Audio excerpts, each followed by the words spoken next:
Nawr ar S4C, darllediad etholiadol gan Llafur Cymru. Dwi am gymryd y cyfle hwn i siarad yn uniongyrchol a phleidleiswyr sy'n ystyried pleidleisio dros Blaid Cymru. Gadewch i mi fod yn glir iawn.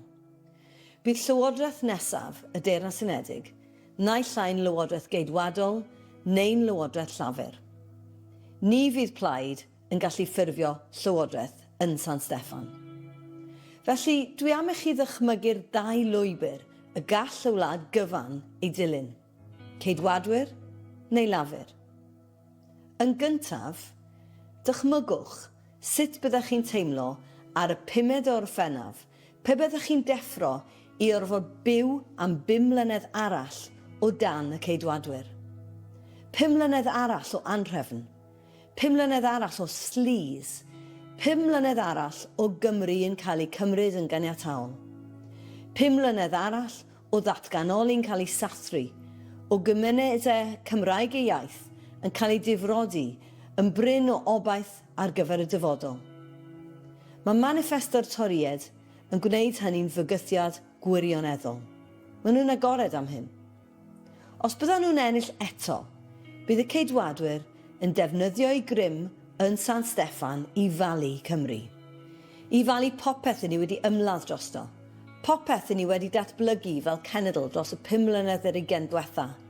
Pob penderfyniad mae Cymru wedi wneud i adeiladu a chyfoethogi ein democratiaeth ifanc. Bydd hyn i gyd o dan fygythiad o dan y ceidwadwyr. Dwi eisiau bod yn blwmp ac yn blaen. Mae'n bosibl, mae'n megis dechrau yw ymosodiadau'r toried a gyfreithiau undebau Llafur Cymru.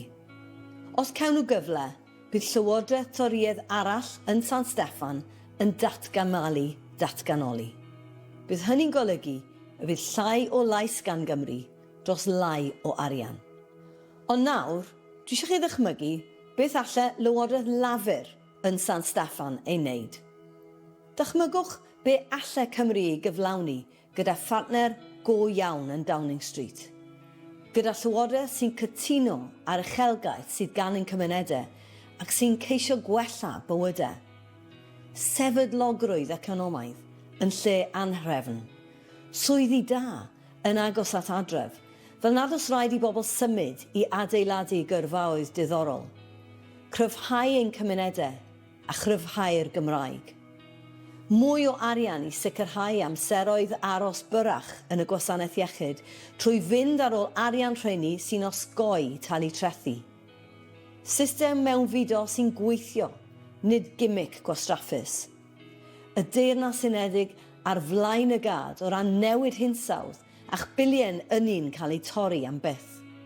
Strydoedd mwy diogel gyda mwy o heddlu cymdogaeth ar gyfer eich cymuned chi.